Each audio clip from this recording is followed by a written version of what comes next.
It is hump day, the 15th day of the month of October, and we are rocking and rolling like the crowd at T-Mobile Park is, as Julio Rodriguez is in a first inning homer for the second consecutive game.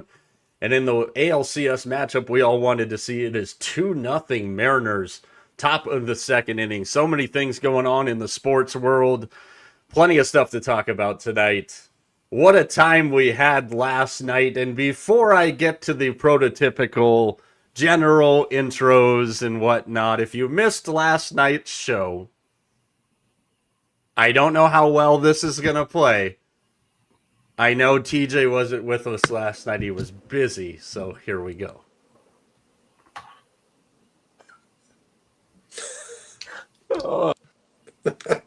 Just lower body, like that it just doesn't, trust me, it doesn't feel good. Below the body, it doesn't feel good. Above, you can take it. In the butt, I'll take them all day in the butt, but but but not. Folks, I can promise you, you're going to hear that cut again and again. That's what you missed last night, TJ. How the hell are you, buddy? I got a message today that Mack's new favorite football team is the Philadelphia Eagles because he's into the butt play. You don't know. I sent that to so many people last night. I had so many things to do after the show, and I had to send that to so many freaking people. And for context, those of you that just literally tuned in for the first time tonight, welcome in. If you're wondering what the hell that was Mack from last night's show. We were talking about the end of the game one of the NLCS.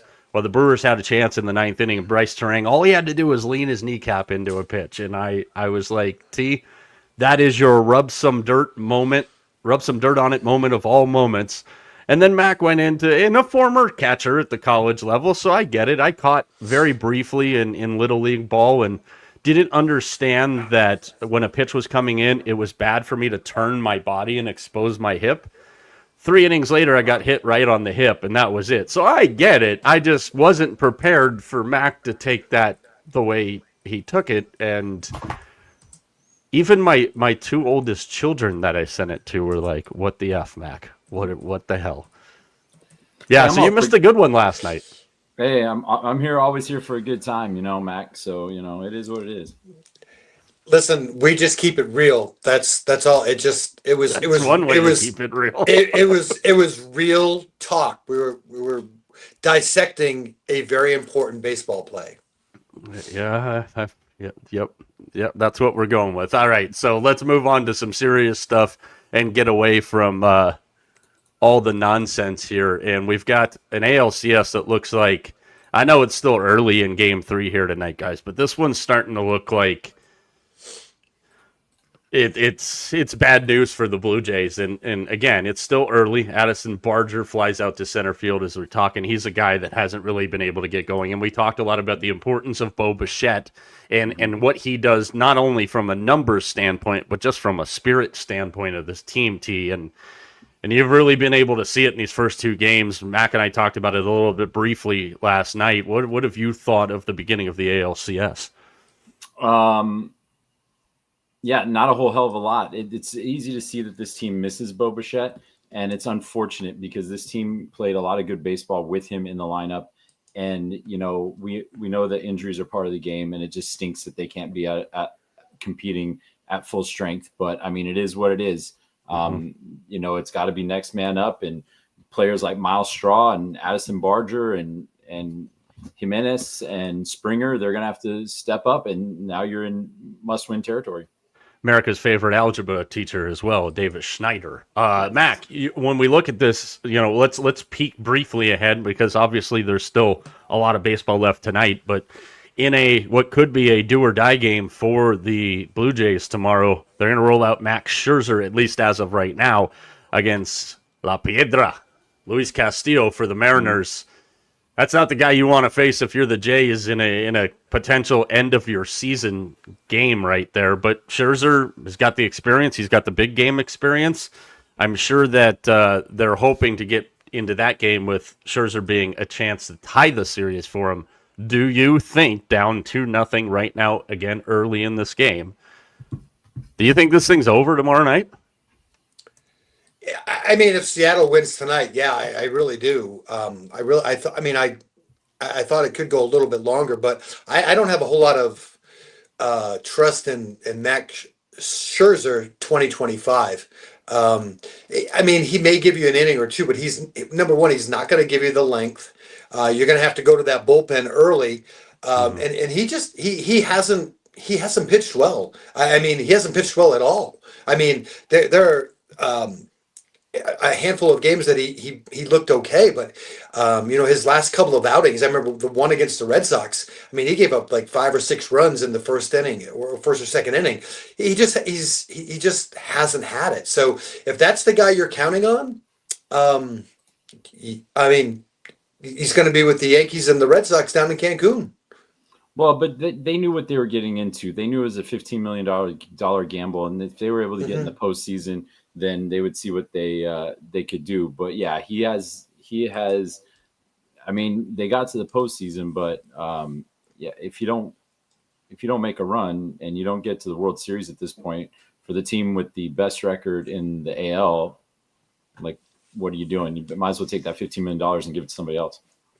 Yeah, it's definitely going to be interesting to see how the rest of this one plays out tonight for sure. We'll flip over to the National League side where the Dodgers head back home up 2-0 on the Brewers. Brewers undecided starter Tyler Glasnow is the guy for the Dodgers tomorrow. And another fantastic job by Major League Baseball, a 3:08 start in Los Angeles.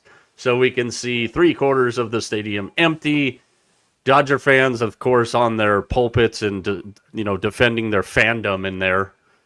Oh, this is what it looked like at the end of the game. At the end of what game? Not a 3 o'clock start time in Los Angeles, especially at that building. But right now it's been all Dodgers in this series, and the Brewers' bats have been ice freaking cold like a Miller Lite in the middle of December out on your front patio in Milwaukee, Mac. And I don't know if I've got a whole lot of faith in this Brewers team figuring it out. And my big thing all year while you were Mr. Detroit and Mr. Milwaukee was the lack of power, consistent power for the Brewers, and if they could figure out how to bottle that all the way through the postseason, they have up until this point. Right now, we haven't seen it yet in this series. Yeah, and we talked a little bit last night. We said if there's a team that could probably do it, it would be Milwaukee, because of the way that they play. They can manufacture runs, and that's kind of sometimes what you have to do in the postseason. But they just haven't put that together. Yeah, I mean, I don't put a lot of faith right now into this Brewers team, just because they're not hitting. And we kind of, I think we all said it a couple weeks ago. This Dodgers team just kind of hung around the entire year, and now they got their full load of starting pitching. Their bullpen is set. Teoscar Hernandez has decided that he's going to play a little bit and hit some home runs. I mean, I still don't like the bottom half of the Dodgers lineup, but that's what produced last night. We even talked about it. The top half of the Dodgers lineup did absolutely nothing last night. It was the bottom half of the lineup that was producing all those runs early. So, I mean, listen, it's one of those things. The Dodgers have spent money. They spent it in the right place with the right people, and they honestly right now, they look like a good shot to win it. Although I'll tell you what, I'm not. I would jump on the Seattle bandwagon right now. I hope there's room. I'm gonna jump. I invited you to the Seattle bandwagon when I did my post-trade deadline video, and I said the favorites should be the Mariners. You chose not to jump on it because of your blind loyalty to the Tigers and the Brewers. So that's your fault. Something to be said for that, Yeah, this is where the format really does come into play, though, in this 2-3-2 format. I mean, there's a chance that Toronto never gets to play another baseball game this season back in Toronto. T, are we staring in the face of a Seattle Dodgers World Series? And if we are, who do you favor there? God, I hope not. And I think you have to favor the Dodgers until we've seen too much disappointment from the Mariners in the postseason. Even though it's been a long time since they've been there, it's just, I don't see why this team would be any different. Yeah, it'll be interesting, and we'll get to find that out as we go over the course of the weekend. So again, Scherzer and Castillo tomorrow. That's a guaranteed game no matter what, as well as Mack's favorite pitcher, Tubada, against Tyler Glasnow in the Brewers-Dodgers game. Friday would be game 4 of the NLCS, and that would be another Tubada for the Brewers against Shohei Ohtani. Would be preceded by ALCS Game 5 if necessary. So let's curb that for now. We'll keep you apprised as to what's going on in Seattle as that game has moved to the third inning. Mariners still hold a 2-0 lead in that one. Hockey is up and running and underway. It's been an interesting start to the season. It's been a put your face through glass start to the season if you're a San Jose Sharks fan, like some of us. At least last night, they got their doors blown off of them, so they couldn't blow it in the last minute and lose it in overtime. That being said, we're going to focus our attention on the Metro tonight. The Metro division has started off pretty interesting as far as the standings go. Again, hella early in the season here. You're seeing 3-4. I mean, the Rangers have played 5 games. What's going on with the Rangers would be my first question before we get into winners, dark horses, and bomb candidates. This Ranger team, T, has started the season like a dumpster fire. Well, I mean, you've got a new coaching staff with Mike Sullivan. You've got new players like Gavrikov. They shipped their aging core out. You got a new captain in JT Miller. I'm just not convinced that this team is actually as good as everybody thinks they're going to be. I think this is about where the Rangers are going to be all year long. The goaltending is going to be good to great, but the offense is just not going to be there. And I'm not a big fan of their defense. Yeah, and, we'll start there because we'll start with our flameouts, our dive bomb candidates, if you will. And mine is the Rangers. And I think you hit a couple of the points there. This is a team that's full of veteran forwards, relying heavily on veteran forwards. And we're talking about guys that are 32 years old or older. Miller, Panarin, Trocheck, Zibanejad. Their defense, after Gavrikov and Fox, they really have nothing. And what does Sully, and both of you guys know this better than anybody, and I'll ask both of you the same question. What does Sully love to do as a coach? Swarming forecheck, which is dependent on badasses on your D-line. Mm-hmm. They don't have anybody on their D-line behind those two, in Gavrikov and Fox. So I think I'm actually in total agreement with you there, T. I think this Ranger thing is going to get way worse before it gets better. And I'm not overreacting to how they started. I'm also not surprised at how they've started. No, me neither. I mean, you're building this team. I think, especially in the NHL, man, you have to get like really bad before you get really good. And this team 5 years ago had an opportunity to get really bad, and they didn't. And they made 2 appearances. I think they made 1 or 2 appearances in the conference finals, and that was about as far as they got. This team needs to get bad. These older players like Zibanejad, Panarin, these guys need to hit the highway if this team is going to be serious. Yeah, absolutely. Why don't you start with your dive bomb candidate, and then we'll get to Max. My bomb candidate is the Pittsburgh Penguins for the same exact reason as the Rangers. You have 2 teams that are very similar. And the Penguins, look, you're living off a legacy at this point, and it's great. It was great last week to see Crosby and Malkin and Letang all start their 20th season, all start the game, along with 2 guys who weren't even born when these guys started playing. But I think we're just counting down the days, man, until and Sid's going to be able to dictate if he wants to leave and how he wants to leave and who he gets to go to. But I mean, this is a team that needs to jettison their guys, and they need to get young very quickly to get better. And we saw what happened last year. Last year they finished last. They were not good. Andres Jimenez has just left the building at T-Mobile. It's 2-2 now in the top of the third inning. Mac, you were in mid-nose blow there, so any additional comments on the Rangers, and who's your dive bomb candidate? I'm a little bit surprised with the Rangers. I thought, with everything that they went through last year, and they kind of cleaned house a little bit, I thought the vibes would be a little bit better, but they're not able to score right now. They're having a hard time putting the puck in the net. I think they've been shut out like 2 or 3 times already. So that's a little bit of a surprise. My dive bomb team is Pittsburgh as well. This is just it's kind of a sad kind of a sad situation if you really look at it. I mean, you have these guys. I'm gonna kind of put a connection to what I know. It kind of reminds me of the Boston Celtics when Larry Bird and Kevin McHale and Robert Parrish and so on, they were all kind of at the end of their career, and everybody was saying, trade them, and they just had this. Red had this loyalty of I don't want to get rid of these guys because of so much of what they've done for this organization. But if you look at the Penguins roster, I mean, they have so many guys. I think they only have for next year only like 2 or 3 guys actually under contract for next year. So I mean, they're going to do it. I mean, a lot of guys are going to go. But I think you're 100% right. I mean, come the trade deadline, I mean, who's not going to want a Sidney Crosby on their team to have maybe push them over? I mean, I don't know. San Jose. Well, yeah. Well, I'm just saying. But those are guys that if you're a playoff team, that I mean, they're going to help you one way or another. They don't have to be on the first line. I mean, it could be a depth guy at that point, but you're going to get something good in return, and so I hope that's what Pittsburgh does. If he wants to go somewhere and win a cup, he's going to get the opportunity to pick his place, whether it's Carolina, Colorado, Dallas, wherever he wants to go. He's going to get a chance to make that call. It'll be like what Ray Bourque did with the Bruins. Remember, yep. he picked up where he wanted to go. He ended up going to the Avalanche. I mean, and he deserves that. All the credit to him. He's done everything that he possibly can. I just hope Pittsburgh does the right thing. Same.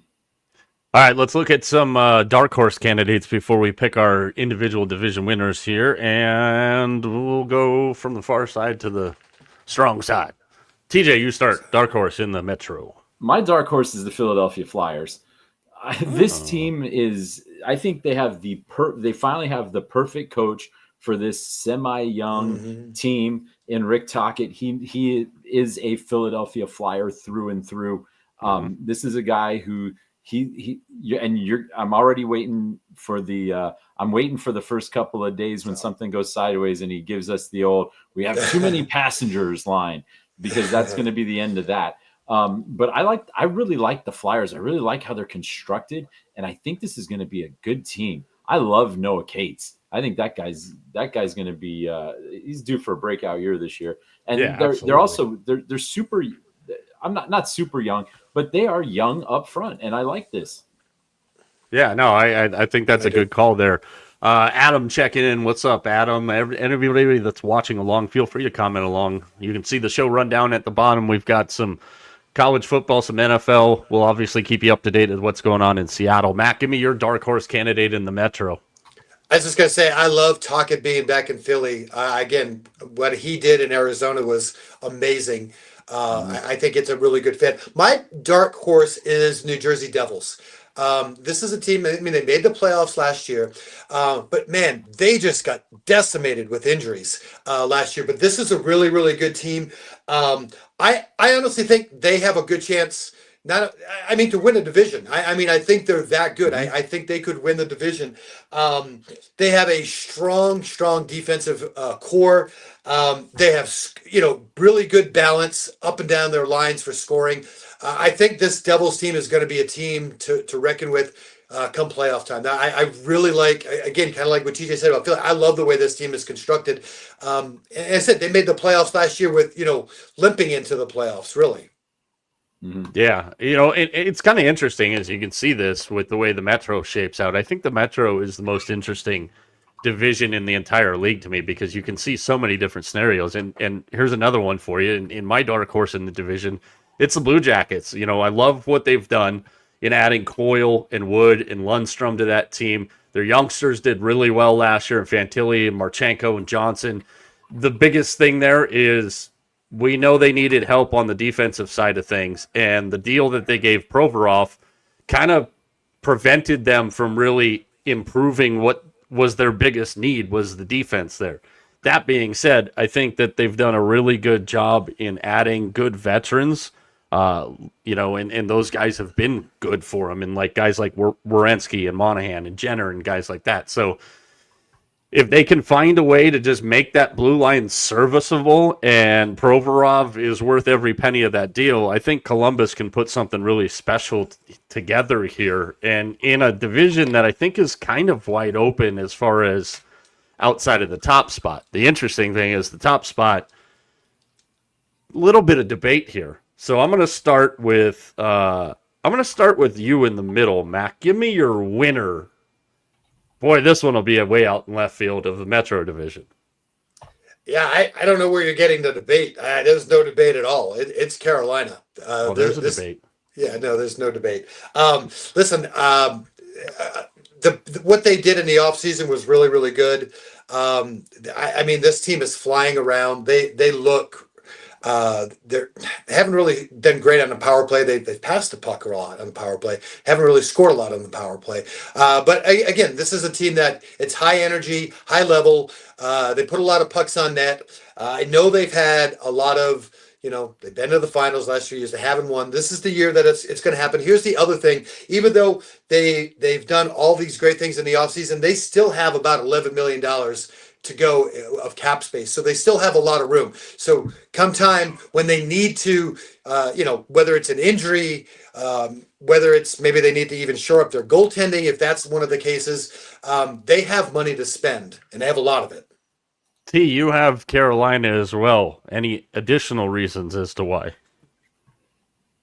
I mean, in this division, I think they're the best team for the regular season. This team led the league last year in puck possession. Like, this team just goes, right? They just go. And 5-on-5, this team is amazing. For some reason, their power play and their penalty kill stunk all year. And that's surprising for a team with as much firepower as they have. So I'm looking for improvement on that. But I think Carolina is going to be the guy, the team to beat for the regular season. I say you're both wrong. We're going to go to the swamplands of Jersey, and I think the Devils win the division this year. And it's simple to me because, yes, Carolina is the wagon in that division. But you've got a healthy Jack Hughes. And assuming that Jack Hughes stays healthy, here's my first bold hockey prediction for you. I think Jack Hughes wins the Hart Trophy this year. And you've got the Hughes brothers there. You've got Jesper Bratt, Timo, Nico. You've got the veterans there. The additions of Connor Brown and Dadonov. Tom Fitzgerald has added exactly what he's needed to add to this team, the right vets over the last 2 years. And again, the health of Jack Hughes is a massive thing, and we saw what not having Jack Hughes did to them last year. I think they're good enough, and they're talented enough, and gosh darn it, people like them, and they can push Carolina for the top of this division. And I think they're going to get it done. I really do. Because I think Hughes is going to have that kind of year. Well, I don't think anybody would be surprised in the least if New Jersey has that type of year. And New Jersey, actually, considering the injury situation they were in last year, I thought they played the Carolina Hurricanes well in the playoffs. They just didn't have the horses. Do you fear the Devils now that you're a newly minted Carolina Hurricanes fan, Mac?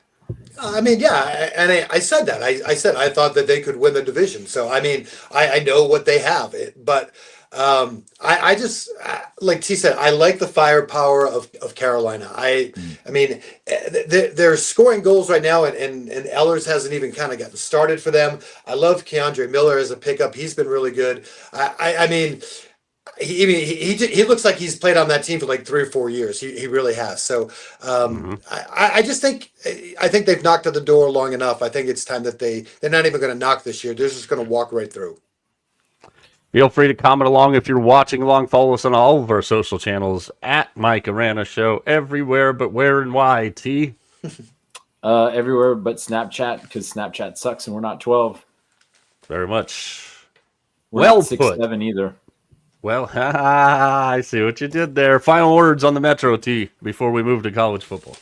You know, I've got the Hurricanes winning, followed by the Devils, Philadelphia, Washington. I think Washington and the Blue Jackets are going to fight for that last playoff spot, and then I have Rangers, Islanders, and Pittsburgh rounding that division out. I think it's going to be a tough year for them, but I like what the Islanders are doing.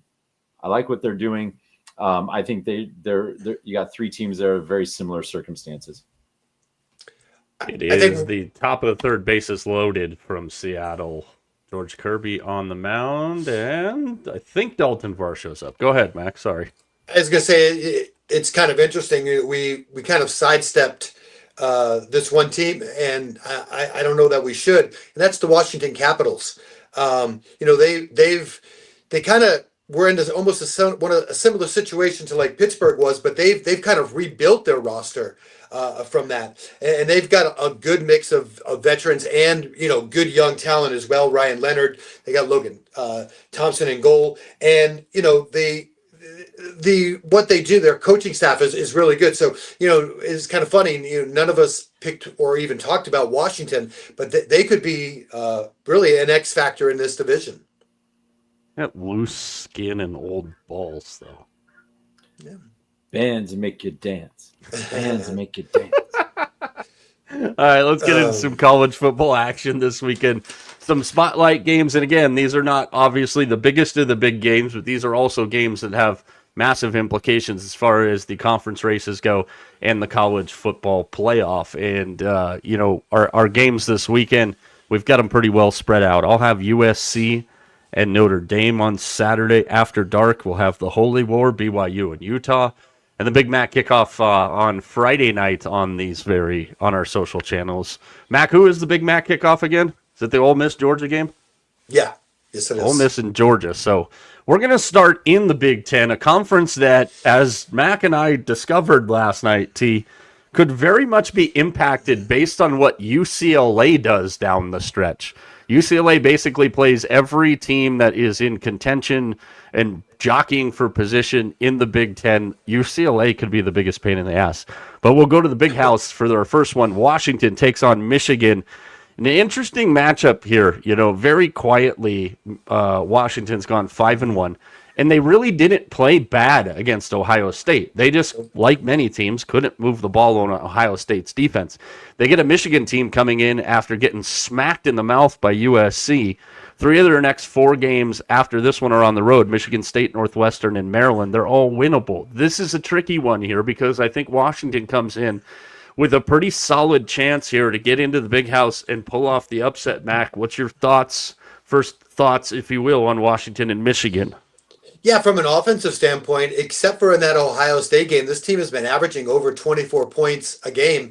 That could be a problem for Michigan because Michigan is not a team that, runs the score up very much. And so if Washington can, put 24 or some on points up on the board, that's going to be a tall task for Michigan because as we know what Michigan likes to do, they like to run the ball. They're not going to throw the ball. They're going to run the ball, and then run the ball a little bit more. And I think part of that too is just giving their young quarterback Bryce Underwood just a little bit more of a chance to kind of settle in a little bit. I think one of these weeks we're going to see Michigan kind of air it out a little bit. I don't know when that's going to be, but I just got a feeling that we're going to see this. But I kind of dug in a little bit. I really like what Washington has done. I mean they run the ball well. They throw the ball well. They're averaging almost 500 yards per game. It's this. I think this is going to be a really good test for Michigan. See, we've talked about Michigan a lot this year, and you look at this and specifically to the run game for Michigan. Michigan's 0-2 when it doesn't get to at least 175 yards on the ground. So as good as Bryce Underwood is, we can see the secret in the sauce for the Wolverines. Oh, 100%. But, I mean, this team, I watched most of that USC game, and I was floored that they couldn't get anything really going. And I don't know what it was. But yeah, this team just needs to run the bejesus out of the ball and blow teams off the line of scrimmage. And they couldn't really do that against SC. By the way, Washington's on a 2-game winning streak against Michigan going back to last year. So maybe a little bit of revenge here. I think Bryce has been fine. He's not Nico Iamaleava, but he is against Penn State. He's been fine.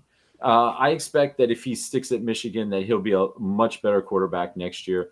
But this team, the bread and butter. They got to run that football and just jam it down your throat. he's kind of like a shiny new car. It's like, they're just driving around the block. They haven't really taken it out on the freeway yet. That's how I see it. They're just really being careful with him. Yeah, and I think the underlying matchup here, guys, is the Michigan run attack against Washington's run defense, which has been really good. Only two teams have gotten to 100 yards on them. Mm-hmm. Spread right now as we sit is Michigan -6, over under at 50.5. The Huskies are plus 185 on the money line. Everybody's going to talk about Bryce Underwood in this game, and he's going to get all the hype. But if you haven't seen Damon Williams play quarterback this year for Washington, the kid's really good. He's more accurate. He's a little bit more explosive, and he's a lot sharper in just making the down and distance, quick slant kind of throws. I don't think that I am 100% sold on anything I've seen from this Michigan team, and I think people haven't seen Washington play that much. And that's kind of why this number is the way it is. I think this is a field goal game. So if you're going to give me 6 points and Washington on the road with a sharper, more explosive quarterback, I will take that all day long. Give me the Dogs. Mack in the middle. I'll take the 6. I don't think we need the 6. I'm going Huskies, baby. With the calling for the upright. Upset. Yeah, that's right. Outright upset. Good freaking God. I mean, train wreck. It's Husky Nation, the West Coast Huskies. That's what I call them. So, I'm all in. Which animal are you backing this weekend in Ann Arbor? Nice. Does that looks count? Like a Husky. That looks like Dubs. I'll give me the 6.5. Absolutely. All right, next matchup, and this is one that I will have some more expanded thoughts on Saturday, so I'm going to let you guys do the bulk of the conversation here. But it's a battle for the jeweled shillelagh as USC travels to Notre Dame to take on the Irish. Jeweled shillelaghs do not, never mind. I was going to mention last night again. We're just going to leave it alone. 20th anniversary today, guys, of the Bush Push, which was kind of ironic because the Tush Push is all the rage, but the Bush Push for you youngsters out there was the originator. I think the thing that a lot of people forgot about that game is that was a crazy finish before we even got to the Bush Push. At that time, the visiting coach was allowed to say yes or no to replay. And Pete Carroll, the USC coach at the time, said, no, we don't want anything reviewed. Well, Matt Leinert's running around the corner. The play before the Bush Push gets hit. Ball goes out of bounds. Stadium clock kept running. Notre Dame's coming on the field. And we know what happened at the end of that. Notre Dame leads the all-time series 52-38 and 5 ties. USC's only won 1 game at Notre Dame Stadium since 2010. Lemon and Lane against the Notre Dame secondary in this one. It's going to be a fun one. Mack, Irish and Trojans. The way that USC beat Michigan by running the ball, USC looked like a Big Ten school. That's not their thing, but they did. They look like a Big Ten school. Run the ball. I think that's how they have to win this game. I think they have to be able to run the ball. If they could run the ball, play that Big Ten kind of football, I think they can do it. I think they can win this game.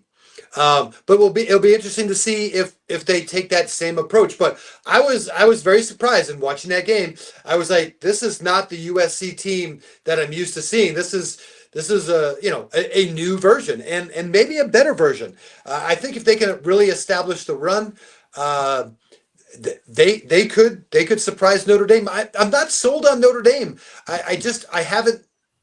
They haven't played well in the big game this year. That's all I'm going to say. They haven't played well against the teams they need to beat. They beat the teams we know they're going to beat.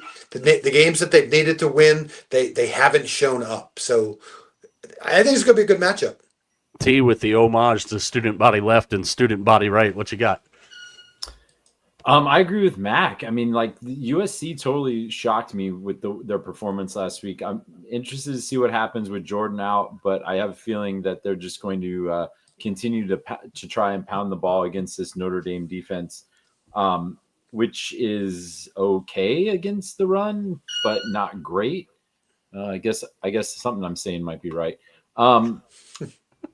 These teams can certainly light up the scoreboard, but yeah, this is good. That 9.5. I was just gonna say it moved a point today, a whole point. It is 9.5 The Irish are favored 61.5 is your over/under total. So, Mike, so Link, oh, Link, go ahead, I'm Jake. sorry. So Lincoln Riley finally won a big game at home. Now he has an opportunity to try and do it on the road. But is this not, Mike, the exact game that we were kind of talking about last night a little bit, where we just don't know these teams? We talked about this, like this whole football season is like, we don't know who these teams are. It's kind of like, 1 week, they look like they belong in a top 12. Another week, they look like they belong in the bottom 12. It's just, I don't really know. I don't know which USC team's going to show up. I don't know what Notre Dame's going to show up.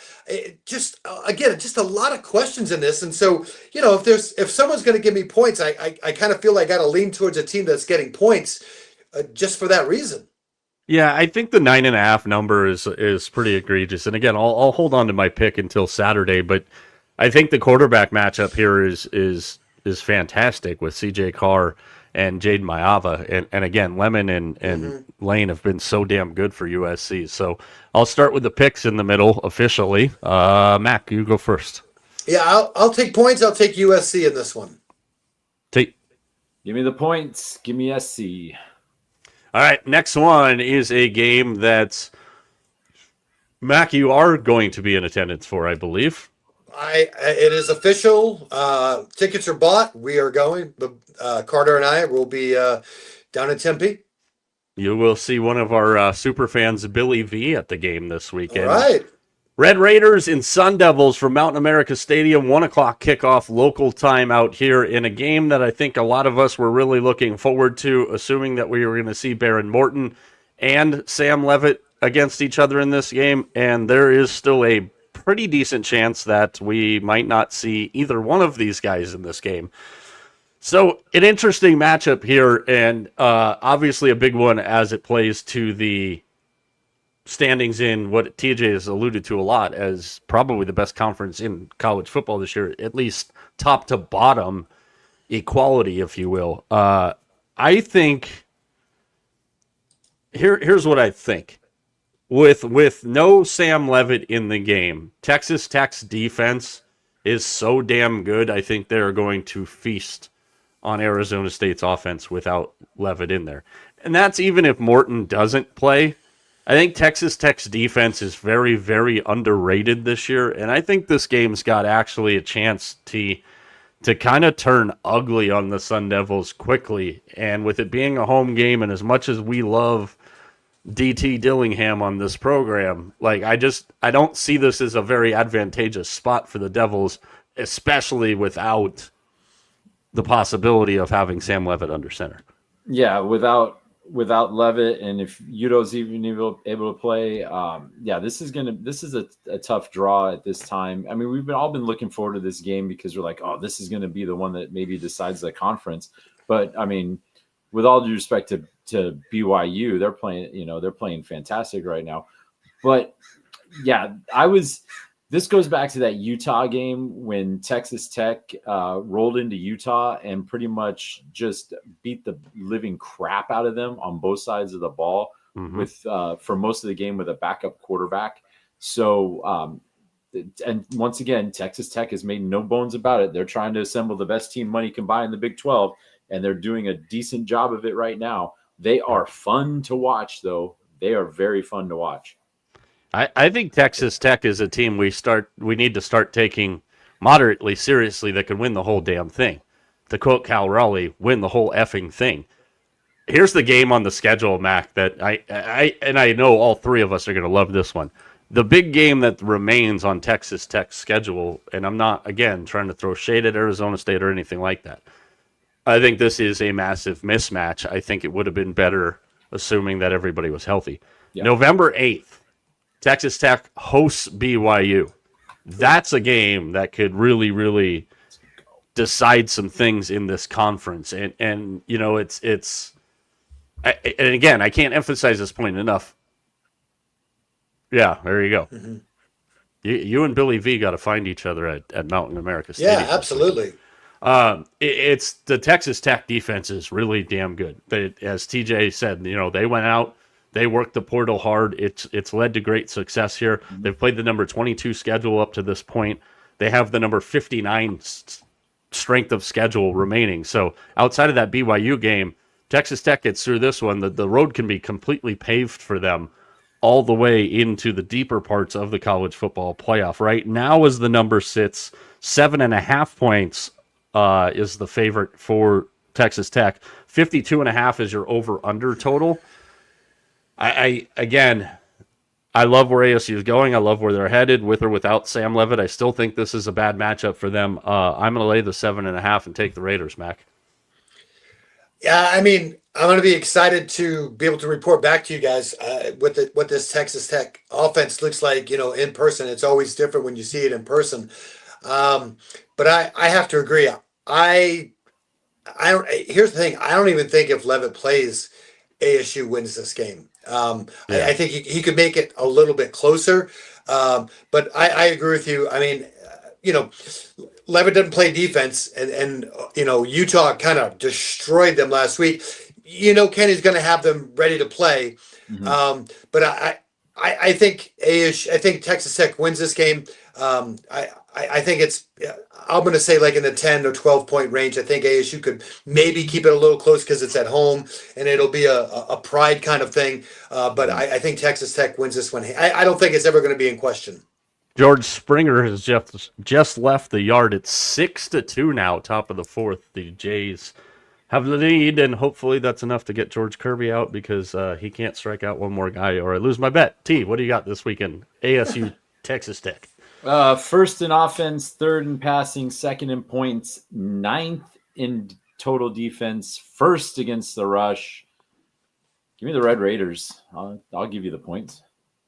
Yeah, it's going to be an interesting one. Baron Morton's still listed as day-to-day going in to this game. And, here, Billy V drops another good point. Cameron Dickey is the guy you're thinking of, Billy V.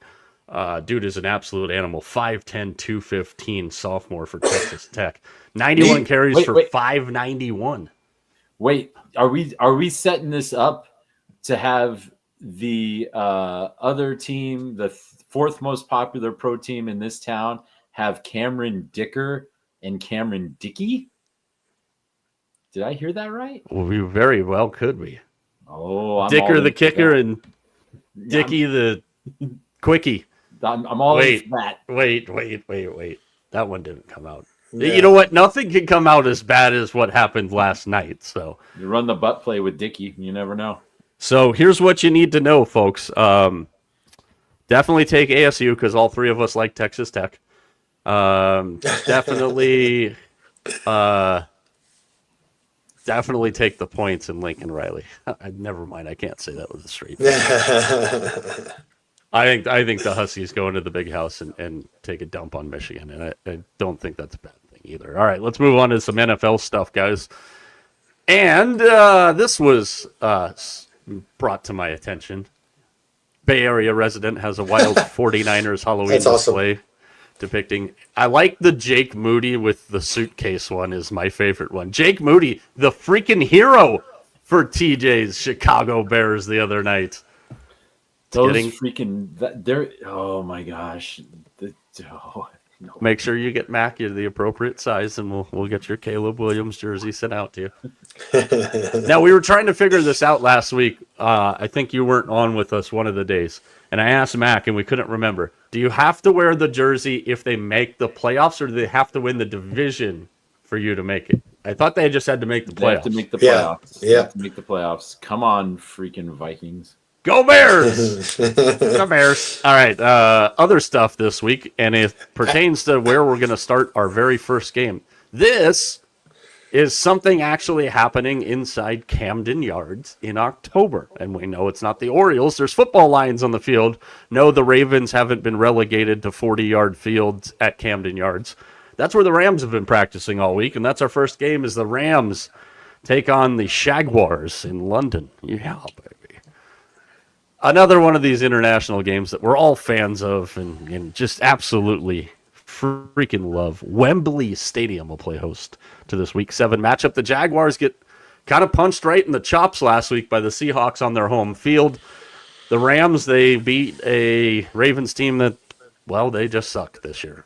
So, Mack and I talked about this the other night. I wanted to get your take on the Rams because I'll be honest with you, I haven't been impressed one bit with this Rams team for what we were told they were going to be and what they've actually shown us this year. I think this whole Rams team is a bunch of smoke and mirrors. I don't think that this team. I think this team is going to be good enough if they can get. I mean, they're tied with Seattle and the Niners, so if is still a big word for this Rams team. If this team can get in the playoffs, I think they're a one and done. I don't like the vibes coming from this offense at all. No, and now you've got Puka Nacua with his first of what will probably likely be a couple of different injuries this year. Ankle injury, he was able to return the other day, so it doesn't appear that it's serious, but Mack, as we know with ankles, it's one little tweak here, one little tweak there, and against a very aggressive Jaguars defense, that's a possibility just in friendly fire. Absolutely. And remember the Jags, they were in London, or I don't know if it was in London, but they were overseas for a couple of games last year in a row. So this is like a home game for them. So they should be ready to go and go again. Again, this is another matchup of these teams that, you know, I'm just not sure of. You know, I like what Jacksonville did. They went on the road, beat San Francisco, come back, they get another win the next game, and then, you know, kind of, you know, I played Seattle tough. I really think, I know T and I have kind of really, you know, rode Jacksonville into the ground a little bit, but I really am starting to see a lot more from Jacksonville this year than I have in the past. Yeah, I know. You know what? You sucker. They're doing it again to you. You sucker. Yeah, you can. How well is that candle working out for a handful of teams this year? Yeah, I know. I don't know. The thing that I brought up on the ahead of their game the other day was against Seattle, Trevor Lawrence had to be the guy that was going to get shit done for them. And he's in the bottom third of the league in EPA per dropback. And you can bring me this flashy new toy on defense that's really aggressive all you want. And that's fine. But Trevor Lawrence has got to play better football if I'm going to take this team seriously. And I was going to say, it's not like the Rams, you know, you look at their two losses, their losses are to Philly and the Kansas City. So it's not like they're losing to bad teams. Yeah, I mean, they should have won that Eagles game. San Francisco. They lost to San Francisco. San Francisco. Yeah, sorry. But how dare you? Mac Jones looked like he was dying on the field out there and willed us to victory. I know. Who is Mac Jones? T, we could have went on your birthday and saw Niners, Rams, and Mac Jones, the wounded war hero, lead the 49ers to victory on your birthday. Joe Montana Jr. Joe Montana Jr. We freaking blew it. You know, the Rams haven't played in Europe since 2019. Jacksonville, as mentioned, or as I think it was you, Mac, said it just a couple minutes ago. That's how much I'm listening. Jacksonville has played 13 international games since 2013. LA's picked 3. I don't really trust either one of these offenses enough to back a side. I do really not trust these offenses enough to pick under 45.5. That's my play. Mac? I think it does make a difference that Jacksonville has played there. I didn't realize they played that much, but I mean, I think it does make a difference when you have to go. I mean, they know the routine of being out there. I think it actually makes a difference. I'm going to take Jacksonville in this game. Tejota. Why does the NFL forsake us and send us this nonsense? I'm glad I'm going to be running in the morning, so then I don't have to watch any of this drivel. I'm taking the Rams because and later this week we'll learn that a certain Waffle House Jesus is about to make a landing spot on a certain list that this show has. A little preview. But give me the Rams, unfortunately. Such confidence.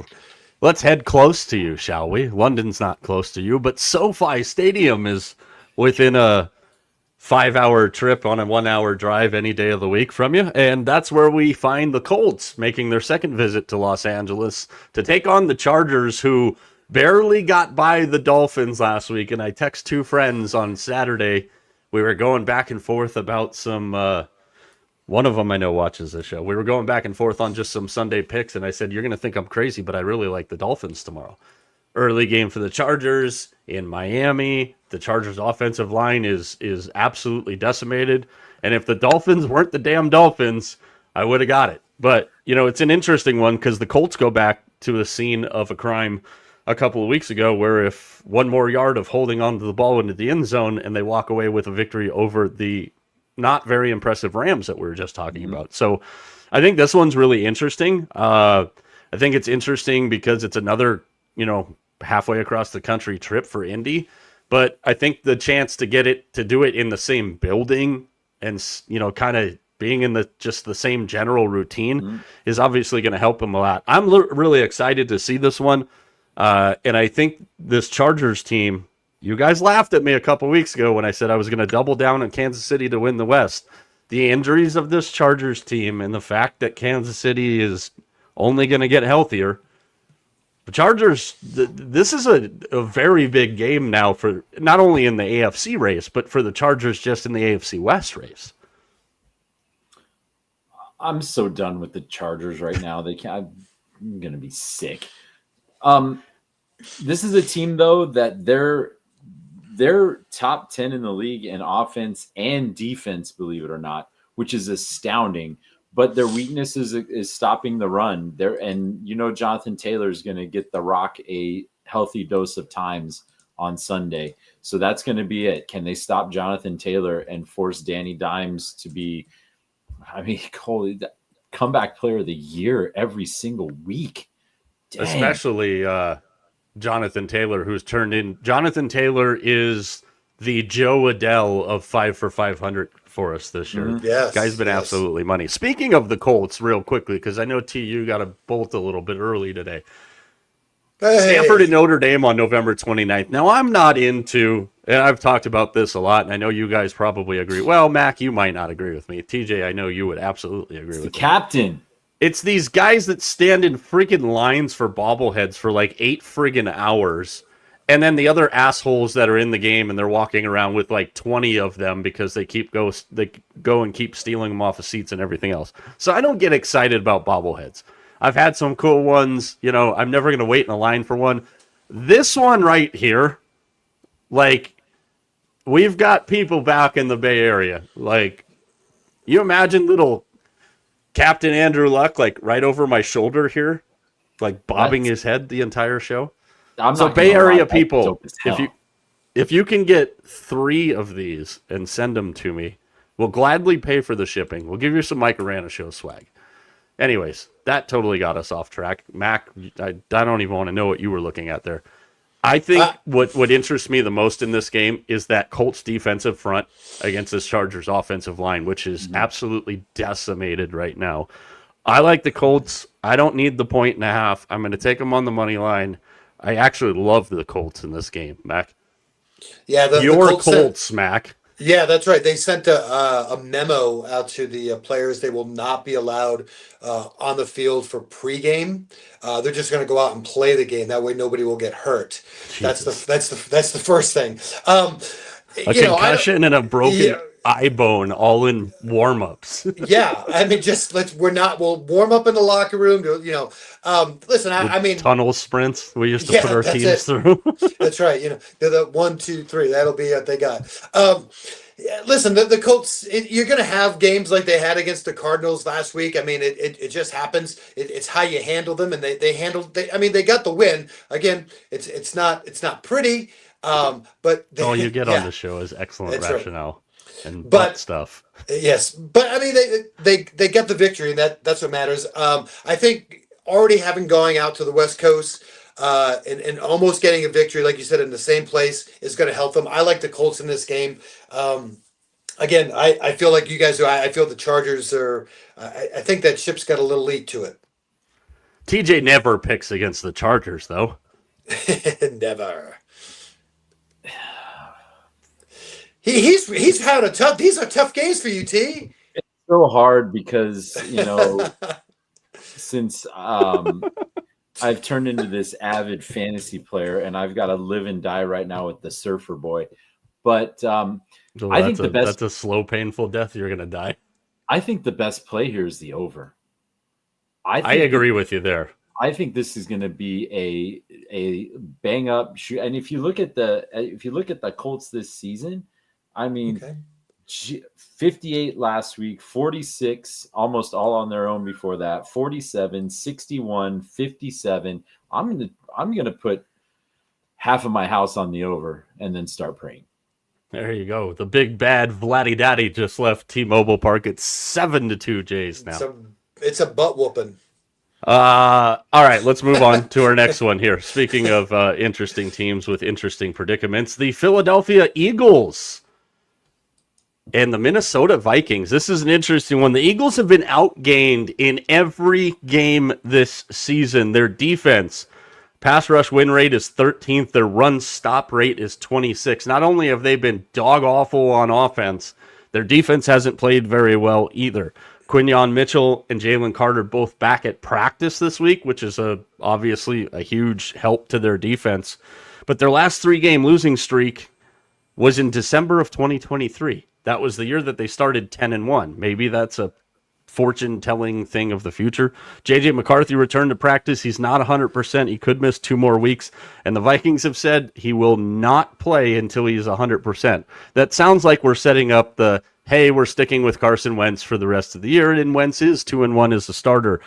This Eagles team has got to have an identity at some point this season, guys, and where we're at in the season, they need an offensive identity and a defensive identity, and they need them in a damn hurry, TJ.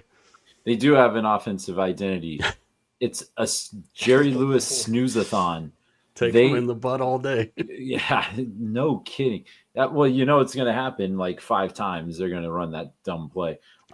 This team is 29th in offense. This is not a very good offensive team, although my main man has scored in 4 straight games, and he's probably going to make it 5. But this is not a good matchup for the Eagles. I don't think it is at all. An offense, Mack, that can't get moving against Brian Flores' defense, which is never an easy task. No, but I don't like the way the Vikings have been trending either. I don't have a whole lot of trust in this Vikings team. I mean, I know we joke about the fact that, you know, Philly's offense is what it is, but I mean, I just think at some point this team is too good to not turn it around. I mean, I don't see any fear of them going into Minnesota and worrying about this Vikings team. This Vikings team is not. They're not who we thought they were at the beginning of the season. Let's just put it that way. We let them off the damn hook. Yep. I agree with both of you guys. I mean, this is an interesting game, and it's a very important game for Minnesota because you've got Chicago now on a 3-game winning streak. Detroit, hasn't been horrible, but they haven't been great. They've been good in the middle, but their first loss and their last loss, I mean, they kind of look the same and stuck in neutral there. And we're going to get to them here in just a second. So because of the way the Eagles are playing, it makes me concerned to jump on a side there. But I also know that what we know about this Eagles team is they tend to thrive in chaos. And I think this is a spot where I can see them kind of taking advantage of a situation for the most part. If they don't turn the damn ball over and they can get mildly creative on offense, I think this is where we always doubt the Eagles, and this is where the Eagles always surprise us. So I like the Eagles. Lay the number. Yeah, I mean, it's kind of funny. I just said I like the Eagles. What you did. Oh, made sure you're weak. Remember last year we were having that conversation. We were kind of almost putting the Eagles to bed last year.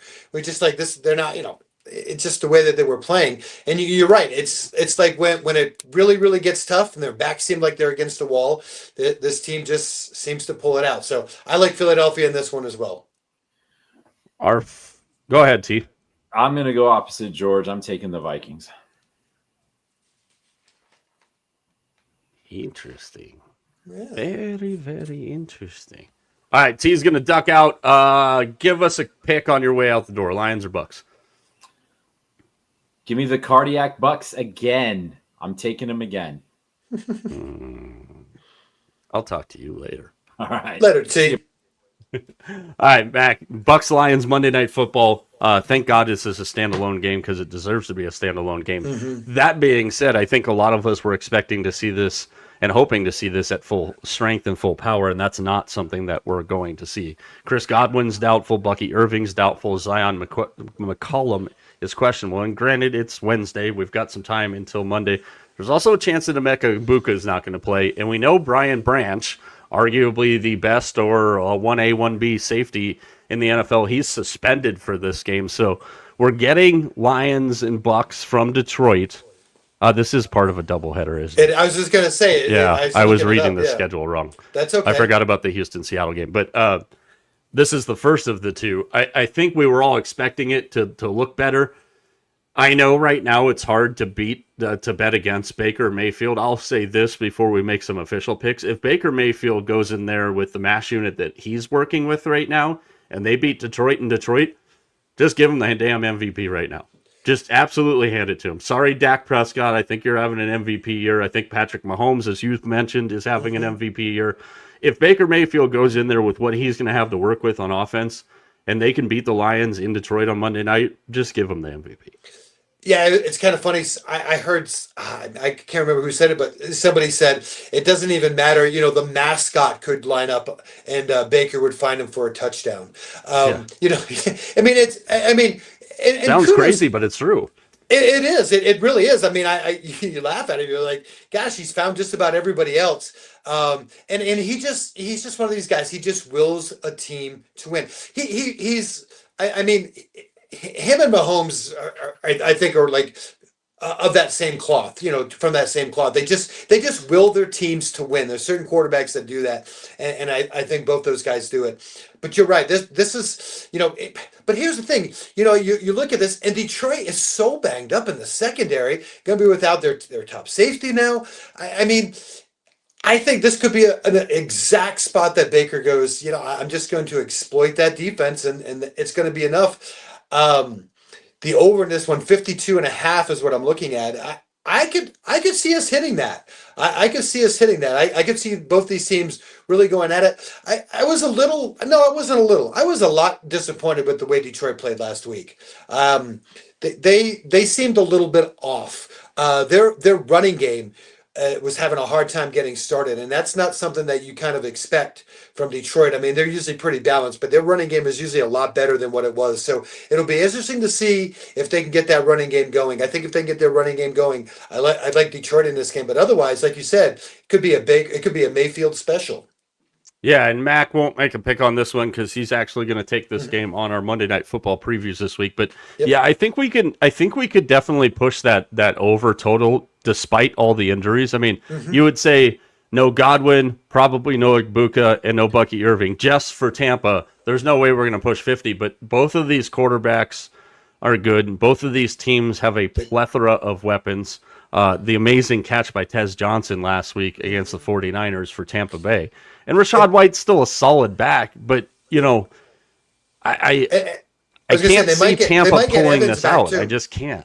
What's that? But they might get Evans back. There's talk that Evans might be back this week. So maybe. I doubt it. Yeah, you never know. But we'll see. I think this is where Tampa kind of runs into the brick wall a little bit here. They've been on a very, very tough stretch of their schedule that they've done extremely well in. They had a chance to win that game against Philadelphia. They beat the Seahawks. They beat the Niners. Now they get the Lions, and then next they would have the Saints on the short week, and then the Patriots. So, and then the Bills. Like they're in a spot on their schedule that's, it's brutal. And we talked about this last night with Kansas City, with San Francisco, with Detroit, and with Tampa Bay. All four of these teams are going to get better exponentially out of default as they go forward. Another team that you asked me this question last week, and I said, you know what? To most people, it sounds crazy. Are the Ravens done? And the North is wide open. There's not a lot of separation around the wild card spots, and the Ravens' schedule coming out of their bye is one of the easiest ones in the rest of the league. And with that division, I mean, hell, Cincinnati could beat Pittsburgh tomorrow night. Good. That closes the gap there. And there's just so many variables there. And the Ravens, you would think, are going to be another one of those teams that gets better exponentially out of default because they're going to get a lot of people back. The Ravens obviously have the hardest road and big-time defensive questions like we've talked about, but... Well, that game tomorrow night is a big game. If Pittsburgh wins that game, it doesn't officially give them the division, but man, oh man, they'd be. I mean, you're talking every team would have already 5 losses, except for Pittsburgh. I mean, it's going to be difficult for them. I mean, Pittsburgh could basically, you know, split against Cincinnati, split against Baltimore, and against Cleveland, and still win the division going away. Yeah, it's going to be an interesting one because on their last 6 Thursday Night Football road games against the North, the Steelers are 0-6. And it's an interesting spot on the schedule for them, and that's why I think Baltimore can't really be looked at as... I'm not saying I think they're going to the playoffs, but I don't think you can overlook them as a team that might, with some luck and a lot of head-to-head, situations, this is a team that could find at least a game out of a playoff spot going into the last week kind of scenario. I think it's possible. You're right, because, I mean, here's the deal. I mean, right now there are a couple of games out of a playoff spot. And if you look at it, we talked about it. We don't know about the Chargers. Are the Patriots going to continue to be, the 4-2 Patriots? I mean, that's a team. And even Denver. I'll be honest with you. I don't know. I almost trust the Patriots a little more than I trust Denver right now. And so, I think of course that's fair. Yeah, and and they're behind Cincinnati, and I think Baltimore is still better than Cincinnati. I'm gonna throw it right out there. I'm gonna be very disappointed if Pittsburgh loses to Cincinnati tomorrow. I just think that this is a game with the team that they have right now. I mean, Pittsburgh is fairly healthy. No Burrow. I don't know how Pittsburgh loses this game. I always bag on them, but listen, they've done what they've needed to do. I like the way. I think they've played better week by week by week. I'll be very disappointed if they lose tomorrow. Rando, but I just happened to grab some scores. I was looking for some stats to back up what you were talking about there. And then I got completely sidetracked. You know why? Why? The Sabres are beating the shit out of Ottawa right now. It's 8-4. Obviously, the bad news for Ottawa, the Brady Tkachuk situation. But yeah, I just happened to see that, and I'm like, what the hell? 8-2, the Jays are up in the bottom of the 5th. Yeah, Mac, and there's a couple other interesting games on the schedule this weekend. Obviously, I'll talk about them on Lunchtime Live over the next couple days. Friday on Lunchtime Live, Herb from the Herb and Raj podcast will join me. We'll break down Tennessee and Alabama, another one of those big college tilts this weekend. Again, those shows start at 11:30 on the West Coast. I think the Giants, you mentioned the Broncos. I think the Giants-Broncos game is interesting because there's a lot of hype and a lot of good vibes around the Giants with Dart and Scat and winning 2 of their last 3. And their defense has played really good. The Broncos haven't looked great. The last couple of weeks, they've looked better. I'm really interested to see how the Giants play in this game on the road in Denver. And I'm really interested to see how Denver's offense handles the Giants' defense. I think that's an interesting game that more people are going to have eyes on than we thought a couple weeks ago. And I'll tell you, the one game that I'm looking at, because I want to see if this team can do it, is I want to see what Atlanta can do going to San Francisco. This is a Sunday night game. I think this is a big chance now for Atlanta to put another big feather in their cap if they can get a win at San Francisco. And that's where Atlanta's shine this season is on primetime. And, so and we talked about it after the Bills game, that was the conclusion of this particular NFL week. Atlanta's got the number 1 defense, the number 2 offense with the number 1 rushing offense within that number 2 overall ranking. And, obviously we know the situation with the 49ers, the injuries. Brock Purdy was back at practice today. George Kittle returned to practice. So there's a chance, again, the Niners are going to start to get some of these bodies back. Renardo Green is questionable for the Niners with a neck injury. Dominic Pooney is questionable with a knee, and Kalia Davis questionable with a hand. Jalen Walker is still questionable for Atlanta. And that's another guy, once they get Jalen Walker healthy, when he can get through this groin injury. Atlanta's defense, man, is I think that Underrated. The Bijan Robinson thing doesn't like. I'm not impressed by it because I think we all expected this. Are they? That was weird. We disappeared for a second. Are they the team that dominated Minnesota? Are they the team that beat the living hell out of Buffalo, essentially? Mm-hmm. Or are they the team that got shut out by the Carolina Panthers? So I think, that is a very interesting game. I think the Houston-Seattle game on Monday, also very interesting, because Houston's still trying to stay afloat. And Seattle, they're back at home. Obviously, the city is supercharged right now. I mean, even if the M's lose this game, they're still up 2-1 in the series with 2 more home games. So you're going to get the residual of that on Monday. Packers-Cardinals, interesting game. There's another one. You got Ross. That's absolutely2 I can tell you that I know Christian McCaffrey is healthy, and outside of that, I don't know anything else. So 2 other things that kind of stick out to me. One is New England's going to Tennessee. Vrabel going back to Tennessee in that one. I think that one kind of is interesting to me. But here's another thing is interesting to me. As I'm looking at the schedule, Washington at Dallas, 125 at AT&T Stadium. But here's the line I want to read to you. Tickets as low as $22. Who would have ever thought? Jesus, I'm just seeing that. Right. Who would have thought a Washington-Dallas football game you could get into for $22? That's interesting. That's interesting. I'm scrolling through to see some of the most expensive tickets in the league this week is, and we're nerds. We like to tell you guys about this every now and then. Is Tampa and Detroit. Yeah. The second most expensive ticket, unless I missed one, is actually the Saints at the Bears. Bills, $226. Would not have guessed that one to be the second most expensive ticket this week. But I just saw that and I was just like, that's how it's Bears fever, baby. My Bears. And then we've got the Jets still looking for that first win. $60 to get in to see a Jets game feels like it's freaking high, like larceny, robbery, theft, embezzlement, whatever federal charges. $60 to see the Jets and the Panthers? Ugh. Do the Jets get their first win this weekend? I'm kind of buying the Panthers right now. No. I'm Carolina wins that game. Is that a game you would actually turn on?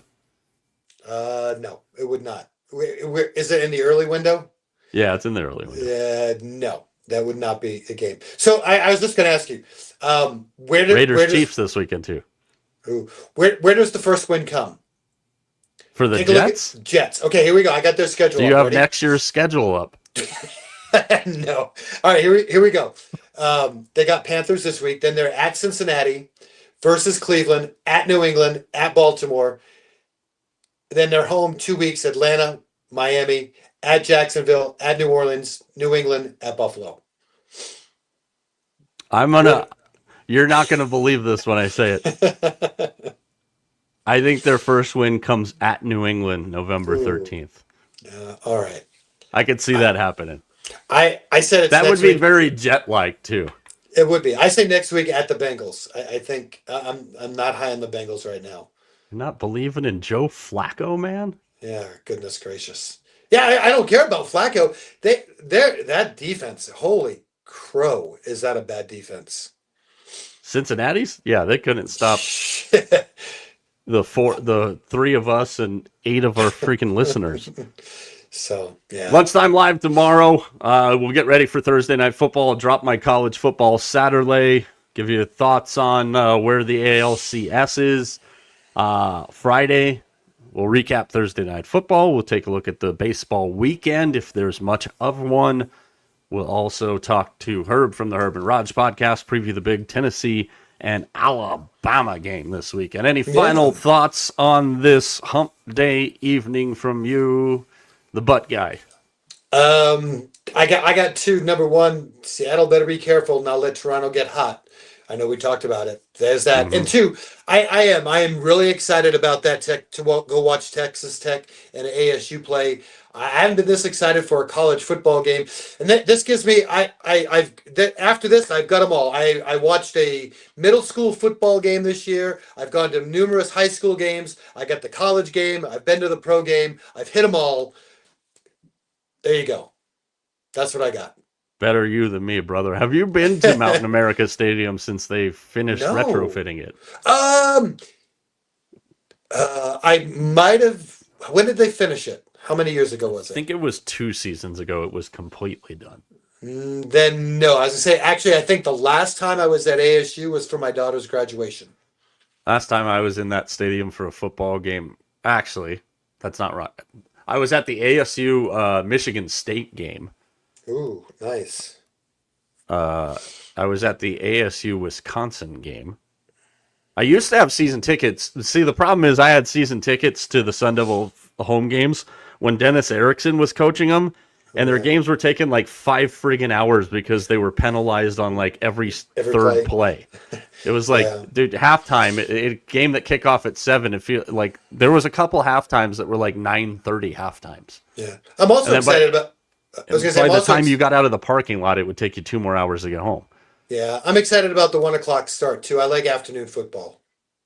Yeah, it's a perfect time of year for a 1:00 start out here. Absolutely. You were fine. Like, I actually have the studio window open tonight, which is a rarity.